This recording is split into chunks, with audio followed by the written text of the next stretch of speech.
Welcome to the Fall River Public Library. My name is David Mello. I'm the Supervisor of Children's Services.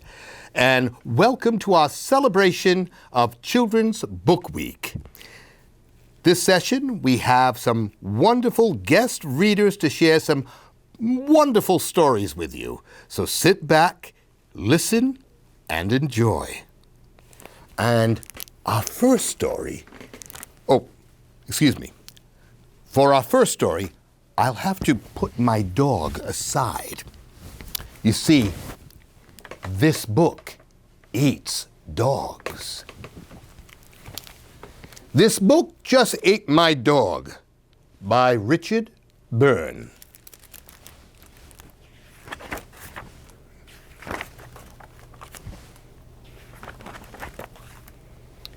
Bella was taking her dog for a stroll across the page when something very odd happened. Bella's dog disappeared. "Hello, Bella. What's up?" said Ben. "This book just ate my dog." Ben decided to investigate. But Ben disappeared too.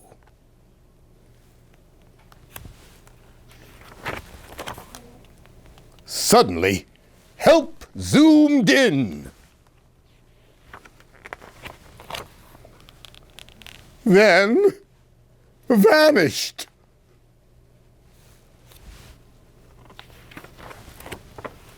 Things were getting ridiculous. "I'll just have to sort this out myself," thought Bella. But, blurp.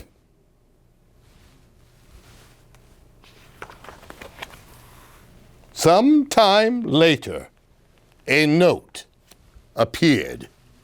It read, "Dear reader, it would be lovely if you could kindly help us. Please turn this book on its side and shake. Signed, Bella." Shall we?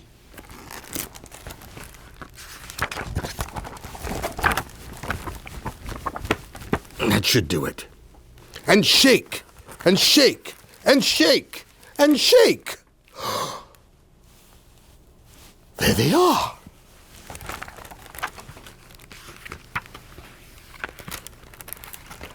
And one last little wiggle.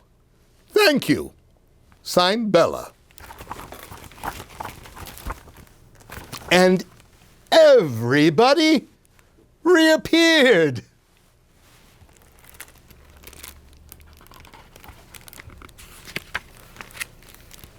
And things got back to normal. Well, sort of.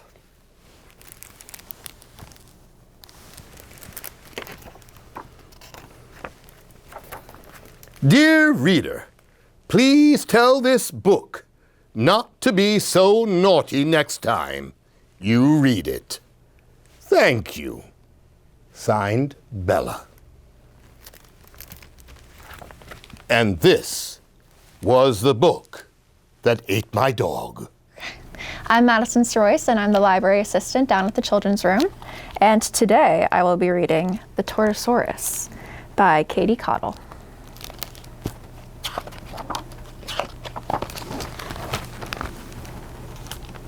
It was Dot's first day at a new school, and she was hoping to make some friends. She was going to pluck up the courage to join just any minute now. Or maybe she'd start tomorrow. At home, Dot had a friend who knew all about taking things slow. Sure, Monty wasn't the world's liveliest pet, but he was a good listener. When Mrs. Thomas asked the class about pets, Rob said, "I have a cat." Tom said, "I have a dachshund. That's a sausage dog." Jude said, "I have a tortoise." Dot gasped. This was her moment to make a friend. She started to raise her hand, but then Jess said, "Boring. Tortoises are old and slow. I have a tarantula." Dot panicked and whipped down her hand, but Mrs. Thomas had already seen her. "I have a Torto-Saurus. I'll, bring him in for show and tell." Luckily, tortoises don't judge you for your silly ideas, but they don't provide many helpful solutions either. But that's okay. Dot had a few ideas of her own. Monty would hardly even recognize himself, and no one would know that he was just a regular old reptile. The next day at school, all eyes were on Monty. Everyone was in awe. Before long, he had become quite the neighborhood celebrity. Admirers at the community garden showered him with cauliflower. He even had a shout out on local news. But as his fame spiraled, Monty grew tired. He wasn't cut out for life in the fast lane. It's hard to relax when you're trying to be someone you're not. But he had to keep up appearances. He couldn't let Dot down. Dot was struggling too. All her new friends ever wanted to do was take selfies with Monty. As it turned out, having a Torto-Saurus wasn't that fun after all. At school, Monty was to be awarded a certificate of reptilian excellence. But the spotlight was hot, and he began to feel sweaty and uncomfortable. So he shimmied and he scratched until his costume came right off.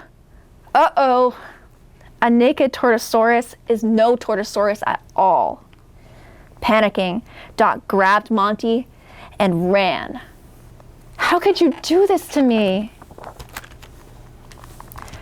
But once she had calmed down, Dot realized she owed Monty a big apology. He'd never even wanted to be a Torto-Saurus. He was happy just being Monty.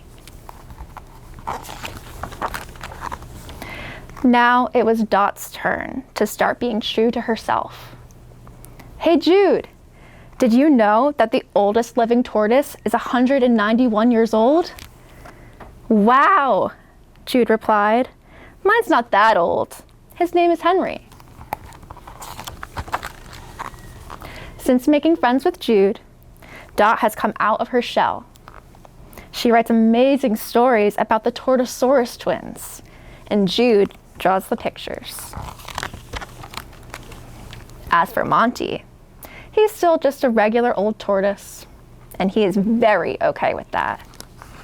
But sometimes, just for fun, he can be a Torto-Saurus. Thanks.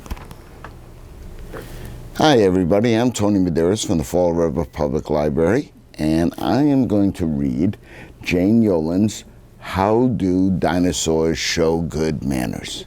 I think everybody likes dinosaurs. I know I do. All right, here we go.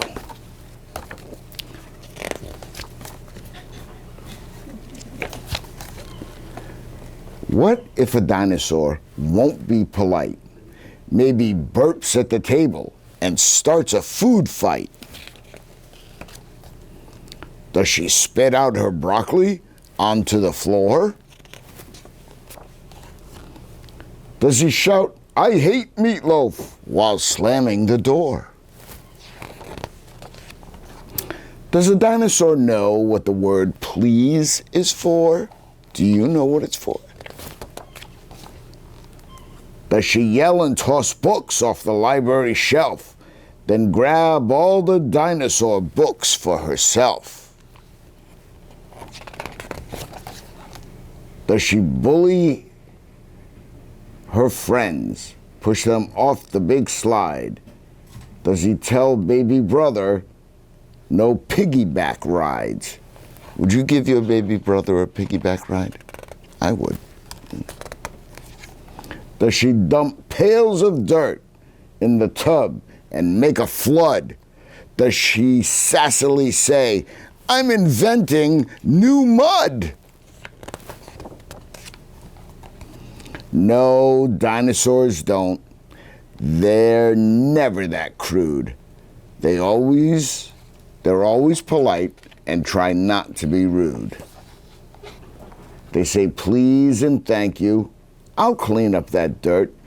Excuse me for burping. I will help when you're hurt. They wipe up the tables and vacuum the floors. They share all the books and they never slam doors. He and his friends all take turns down the slide. He gives his baby brother a big piggyback ride. And after each gift or a favor's been done, each one says politely, "Thanks. Thanks, everyone." Good manners galore, my polite dinosaur. And that's How Do Dinosaurs Show Good Manners by Jane Yolen. Hi there, my name is Carla Cabral. I'm head of circulation and adult services, and today I'm reading the book Chrysanthemum by Kevin Henkes, one of my favorite when I was a kid.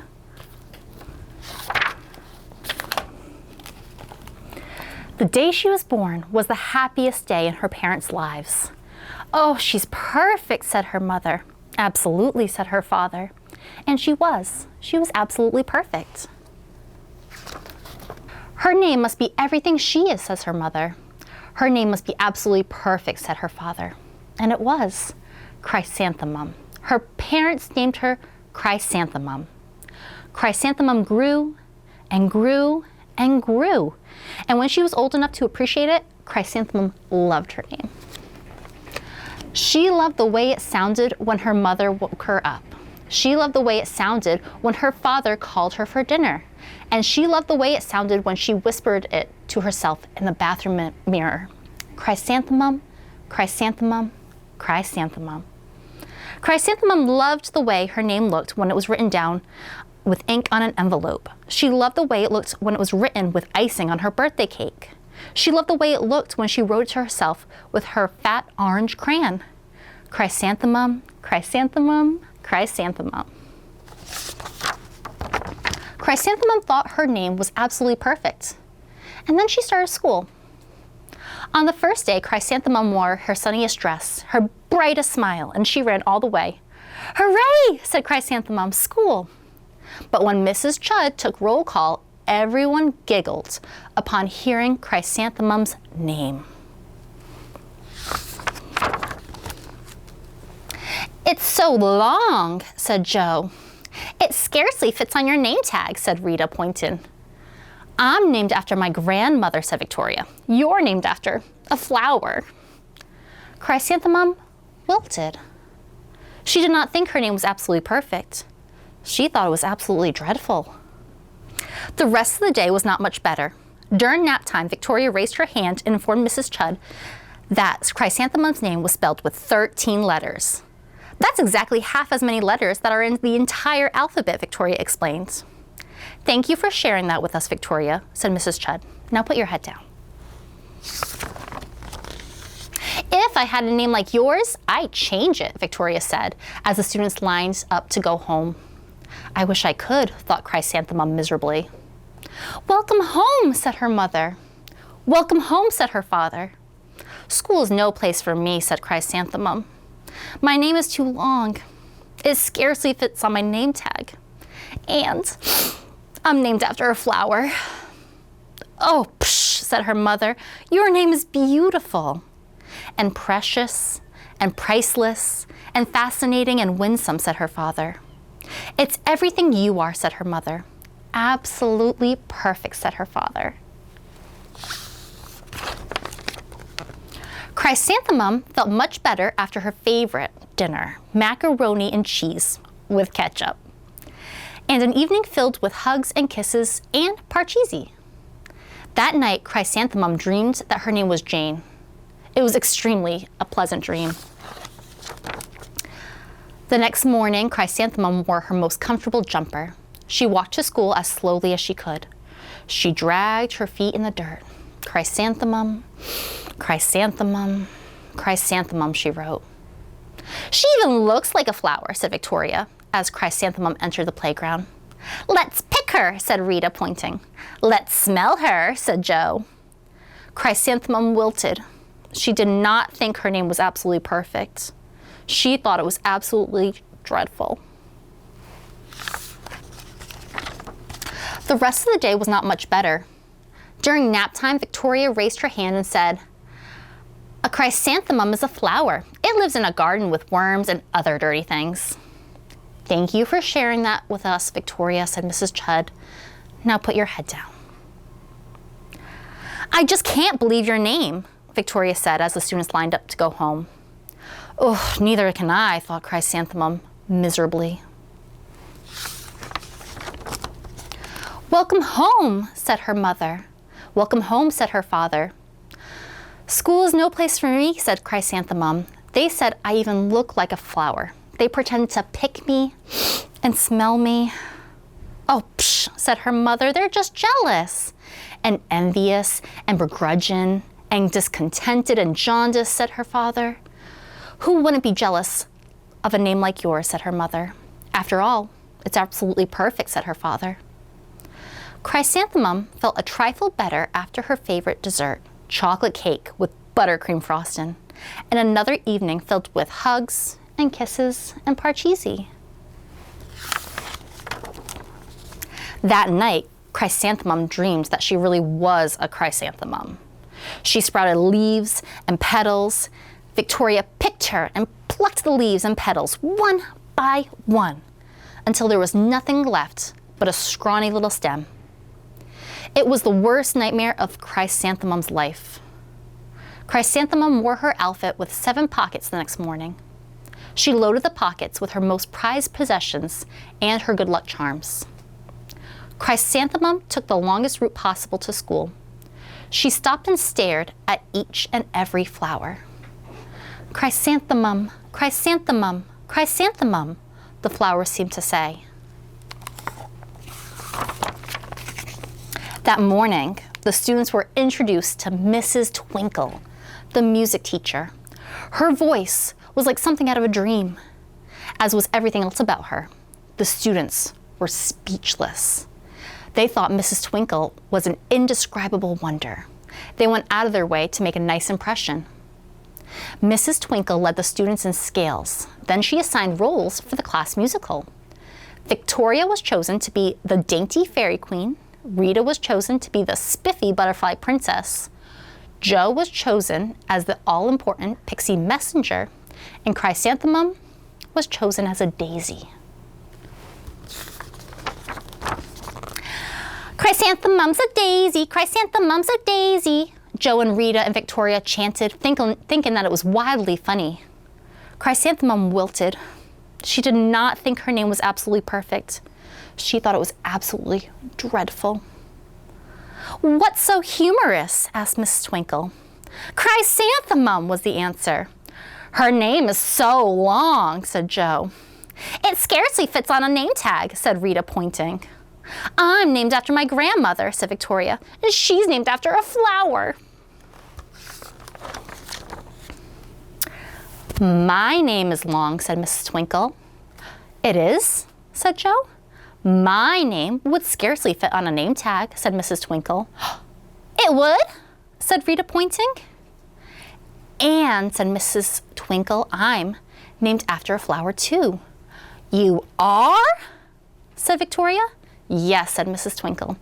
My name is Delphinium. Delphinium Twinkle. And if my baby is a girl, I'm considering Chrysanthemum as a name. I think it's absolutely perfect. Chrysanthemum could scarcely believe her ears. She blushed. She beamed. She bloomed. Chrysanthemum, chrysanthemum, chrysanthemum. Joe, Rita, and Victoria looked at Chrysanthemum longingly. "Call me Marigold," said Joe. "I'm Carnation," said Rita, pointing. "My name is Lily of the Valley," said Victoria. Chrysanthemum did not think her name was absolutely perfect. She knew it. Epilogue. Overall, the class musical was a huge success. Chrysanthemum was absolutely perfect as a daisy. Victoria made only one mistake. She completely forgot her lines as the dainty fairy queen. Chrysanthemum thought it was wildly funny, and she giggled throughout the entire Dance of Flowers. Eventually, Mrs. Twinkle gave birth to a healthy baby girl. And of course, she named her Chrysanthemum. The end. Greetings, my name is Carla Marrero. I'm the author of Babs and the Rainbow Realm, a story that's truly magical, and I'd like to share it with you.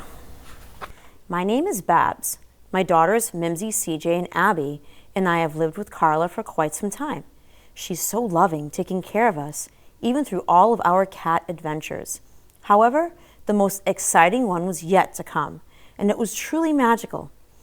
One Sunday evening, when we were all watching TV on the couch, we heard an announcement on the news that surprised us. Due to lack of funding, the Cat Haven, a local cat shelter in town, will close tomorrow on Monday permanently. This made Abby especially sad. "Mama, my friend Paws is at that shelter. He's still waiting to find his forever home. If the shelter closes, what will happen to him and the other cats? Can Carla adopt them all? That would be perfect," said Abby. "They can sleep in my favorite spot in the drawers under Carla's bed," said CJ. "They can play with all of our mousies too," said Mimsy.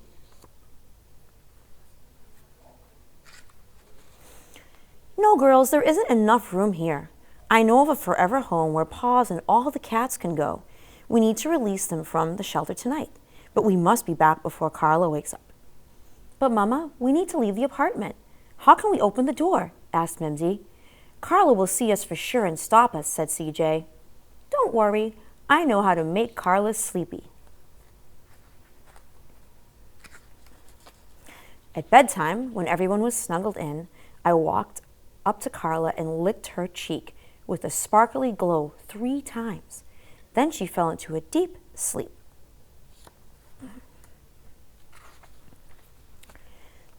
"Okay, girls, now is our time to go." We jumped out of the window that Carla had left open in the living room. Once we were all on the driveway, we walked down the street to the Cat Haven.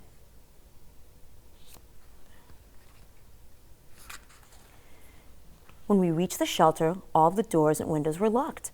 "Mama, how will we get in?" asked Abby. At that moment, I unlocked the door with a flick of my tail. The girls were surprised. "Mama, how did you do that?" asked CJ. "I'll explain later, but now we have to act fast and free all the cats." We entered the shelter and followed a long hallway down to the back room where the cats were staying. They were meowing loudly. The cats were of different breeds, ages, and sizes. They were scared but glad to see us, especially Abby's friend Paws. "Abby, I'm so happy to see you." "I'm glad to see you too, Paws. I'm sorry about the shelter closing."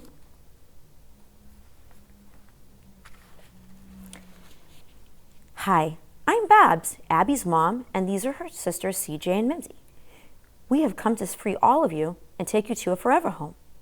But we must hurry while it's nighttime." "How will you get us out?" asked one of the cats. At that moment, I flicked my tail and all the cage doors opened. All the cats jumped out, happily gathering around the girls and me. "Mama, how did you do that?" asked Mimsy.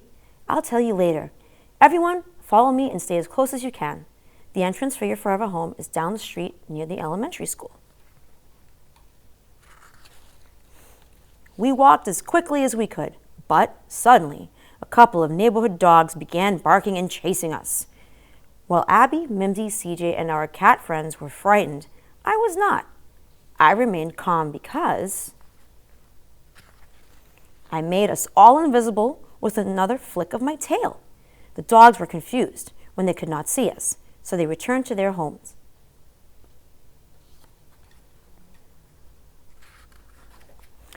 We were tired from the chase, but we arrived at the trash cans safely. Okay, everyone, this is the way. I'll jump in first.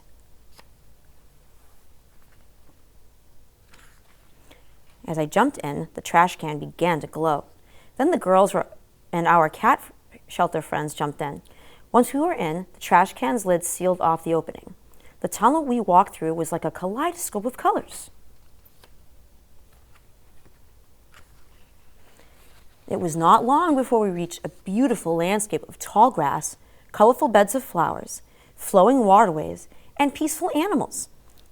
In the distance was a golden castle with stained glass windows. In the background, a beautiful rainbow stretched across the sky.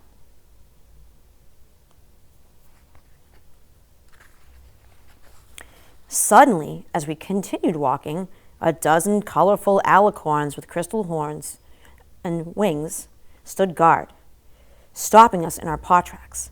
They did not appear friendly. "You are not from these lands. Where are you headed in such large numbers?" asked one of the alicorns. "I have brought my cat friends here because their shelter is closed. They need a forever home. Outsiders are forbidden here since the magical mishap. You must return to where you came from.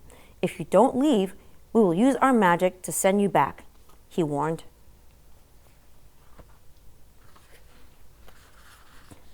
All of the cats became frightened. Paws was very worried.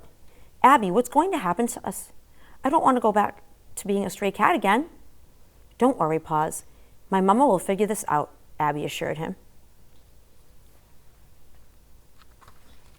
"Magical mishap? I don't know what you're talking about. I promise you that my cat friends only seek shelter and mean you no harm. If I could speak to the cat caregiver, I could." But as I was pleading with them, the alicorn's crystal horns started to glow. Just before they used their magic on us, a regal figure walked towards everyone. She wore a crown with jewels. Her gown was green and white with gold trimming. She had a warm and welcoming smile. The alicorns bowed their heads and lowered their wings immediately as she approached. "Your Majesty, we were sending these outsiders back to their world," said one of the alicorns. Not all of them are outsiders. Outsiders can only cross over with one of us guiding them."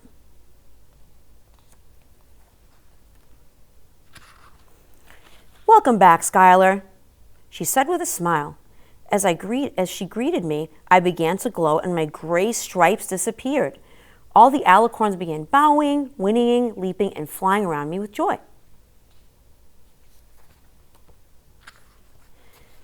"Greetings, Your Highness. It's wonderful to see you after all these years."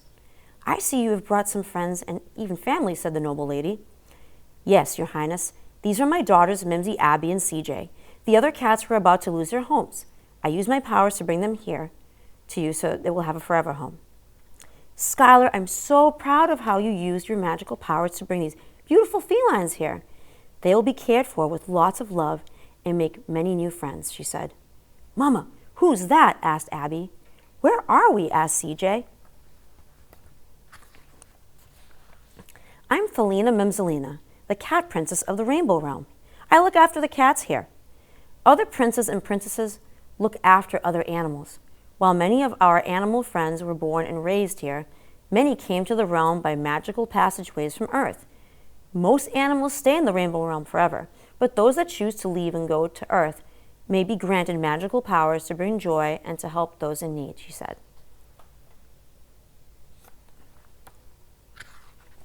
"So, Mama, you're a magical cat from the Rainbow Realm? That's amazing," said Mimsy. "But, Mama, your name is Babs. Why did the princess call you Skylar?" asked CJ. "CJ, my name has always been Skylar. A long time ago, I left the Rainbow Realm with the power to bring happiness to others.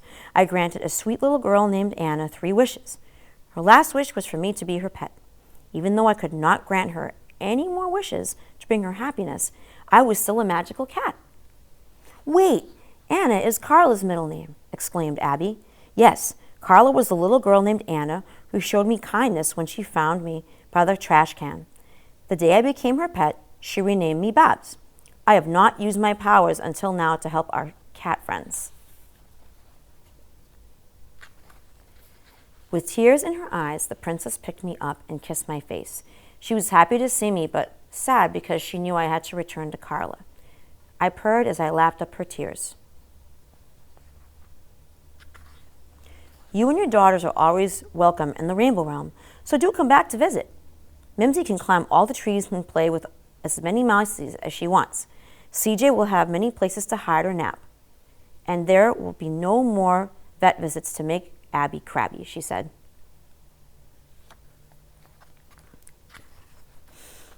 Princess Felina Memselina and the Alicorns led us back to the tunnel. We said bye to everyone and we were on our way.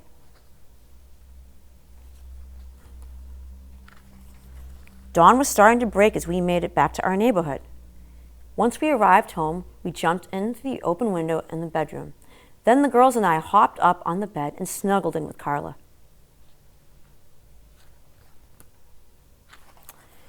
That Monday evening, as we watched the news, an announcement caught Carla by surprise.